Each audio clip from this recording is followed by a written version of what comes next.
Hey, welcome back, knife nerds and everyday care people. It's your boy, the Big Canucker, and we have got ourselves a take-apart video for this Ontario Rat 1 that is heading out to a gentleman by the name of Logan's Life, courtesy of another gentleman by the name of Thomas. And I just wanted to kind of be in the middleman there, and I want to make sure that this knife is completely tip-top. I'm going to break it down, going to clean it all up, and then I'm going to put a wicked mirror polished edge on it. And then I'm going to pack it up and send it off to Mr. Logan's Life. He's been a little bit patient for me because I ended up splitting my thigh open, as you guys know that. So this has been put off for a little bit. So there is no time like the present, so let's get this down. Now there may be some times where I'm talking. There may be times where we can kind of fast forward to things. I just have a really hard time trying to fill up all that time yakking about this and that, but we'll try to give it a try. Hey, before we get going on here, if you like what you saw, please don't forget to subscribe, share, and to give me the thumbs up too as well. I appreciate it so much. It helps the algorithm. And if you want to contribute to the channel, if you look down there, there is a little gift button there. I would appreciate that very, very much, just to help out with some of the expense of running a really expensive knife channel. All right, guys, thanks so much and have a wonderful day. And so okay, first thing we're going to do is going to crack off this pivot, which is a T10, which is weird. I thought it would be maybe a T8, just based upon the fact that these ones here are T6. I thought for sure she'd be a little bit less than that. All right, so... weird. Is it unscrew both sides? I guess it does. I thought one was kind of a push through, but who knows? We'll pop that into that little holdy holderson there, and let's kind of see what we got here. Oh, how interesting. Okay, well, let's start taking apart one side here with the non-clip side. Let's do that. Let's pop off these little Torx 6 screws. And we'll put those down here in this little box here. Now, if you're wondering what this thing here, it's actually called a soldering mat. And it's designed for electronics. I guess it doesn't collect a static charge, as well as its heat resistance. It's chemical resistant because of the silicone on it. They're not very expensive either. I think you're looking at $20, $23, I think, or so on Amazon. If you have a look and you're just trying to find one, think soldering mat. Now, I am using my Wera tools too as well. Holy, that was a little bit skatey there on that G10. Now you can see that there seems to be, I don't know if this thing's been taken apart. There looks like there's some remnants of some blue thread locker in there somewhere. It looked like that pivot kind of had a really bad kind of amount of thread locker in there, and it seemed like it was, no, the biggest thing is it's not red. I'm thankful for that. No red thread locker. All right, let's kind of pull this apart here. Holy doodles. And I may have just taken, well, maybe, who knows. And it looks like, I don't know if this knife here was jade at one time, or if that's just the way the cookie crumbles with this particular one. But you have got yourself phosphor bronze washers, as well as some nylon washers. Hey, color me surprised. You've got a D-shaped pivot here too as well on the one side. The other side is not a D-shaped pivot. So what side does the D-shape go to? Oh, it doesn't go to that side. It goes to the lock side. Or not. Oh, yes, it does. How interesting this is. Now, I am probably not going to take this second thing apart here and clean underneath that scale, because it looks like it's got lots of liquid in there, and it's not going to get any corrosion in there. So it's going to be a hunting knife after all. And so what I'm actually using to clean up is, these are actually pieces of these are engine builder's cloths. They're disposable cloth that engine builders love to use because they are lint free, and they are disposable and they're not very expensive, and that's what we're going to use to clean off all our stuff here. And then in here I took this is a Windex touch-up bottle that was emptied, and in it I just put a little bit of tiny bit of dish soap, and I put some rubbing alcohol in there, so that seems to clean things up really, really well. And it's just a real handy thing. I don't know if you can see it right here. Just press along the top and it soaks your cloth. So how easy is that? And it just allows you to rub-a-dub-dub, scrub.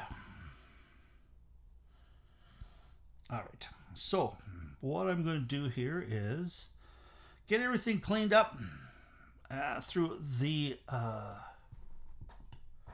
benefit of high-speed scrubbing. And go.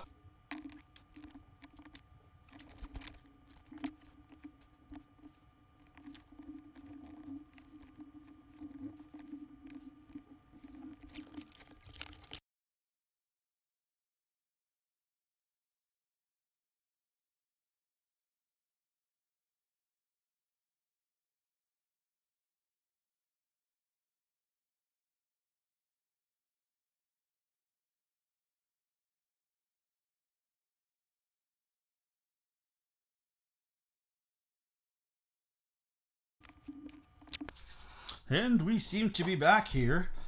Now we're going to kind of put this together. Not sure you didn't see there, but I ended up taking one of my strops and just polishing these washers a little bit. I don't remember when these came off if the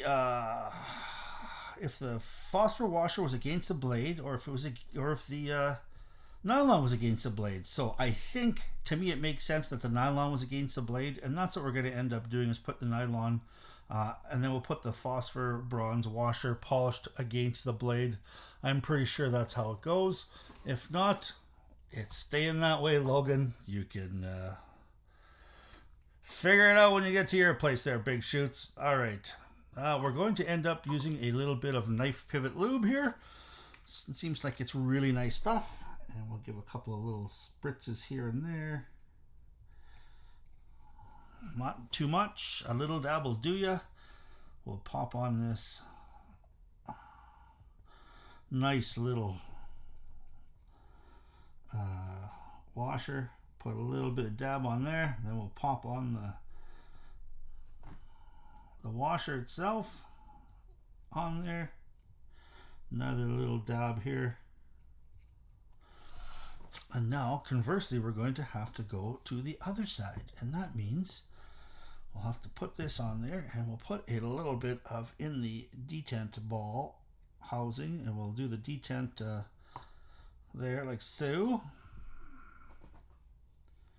And let's just see here. So drop it down like that. And we will start with a little bit of KPL lube, followed by a little bit more lube and a nylon washer with a little more lube. I like saying that. Just a little bit of lube, and then let's just try to put on the nice cleaned up scale here. Man, oh man, I do not like the smell of that alcohol, that's for sure. Quit drinking in 1992, some time ago. And here we go. Now we've got this. So we have got a couple of different ways to go. We'll put in this big ass pivot.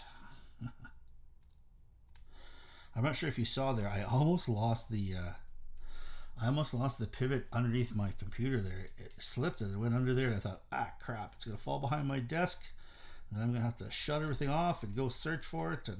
But I was lucky enough. All right, we'll not tighten that up all the way here. Let's put the bajillion other screws in here with the T6. So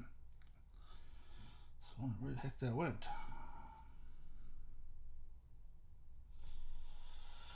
We'll screw everything together here.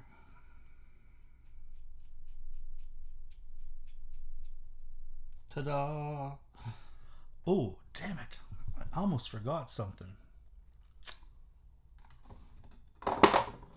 Thread locker. Oh my goodness. Alright, so this here is thread locker with a company I used to work for. It's called Worth Thread Locker, and it's quite a bit thicker than, say, the Permatex stuff that's out there. And now, normally what I do is I kind of just put it in a little bit of a container or something, like a cap lid that I have here, but I can't find it. So I'm going to, I don't want to make a mess on my board here, so, and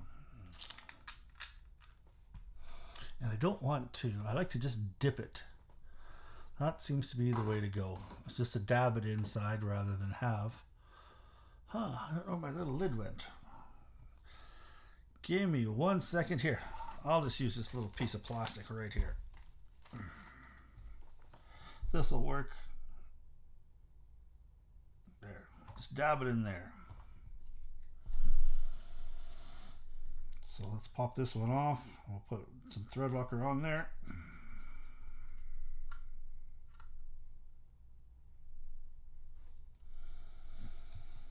Sometimes I wish this I could magnetize these whereas, you know, if they fit good enough, they stick just like that. But I know there are ones out there that are kind of sloppy and they fall down. And you can get these little magnetizer demagnetizers. I think I've got one somewhere. I think it would be a handy little investment to maybe go try to find it. If I can demagnetize these and magnetize these, then great. I know that it was nice to magnetize to put the screws on, but it was nice to demagnetize if you were picking up all sorts of dirt and shavings and stuff like that. That's where it really, really sucked.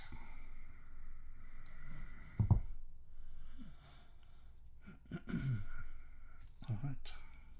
Now I don't know if I'm going to make this a two-parter or if I'm going to sharpen this right this second and make this a continually long video, or if I'm going to make it 2 parts. I haven't kind of decided yet. Oops. Lots of thread locker in there.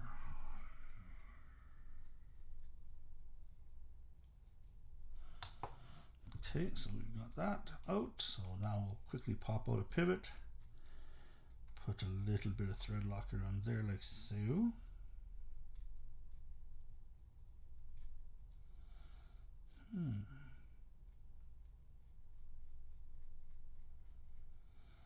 There's one.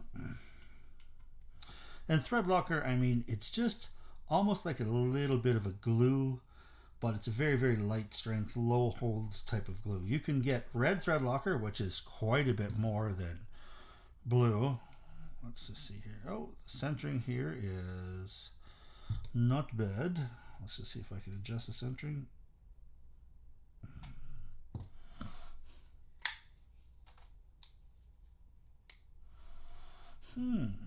She just seems, okay, let's give these a tighten, give these a tighten.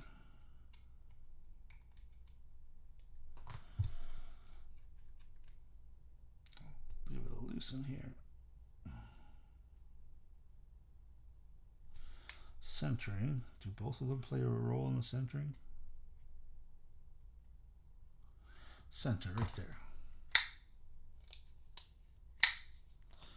She fires like a beast. There we go. Cleaned, ready to rock, ready to sharpen. All right. If you like what you saw here, please don't forget to give me the thumbs up, subscribe, and share. This is Big Canucker saying adios.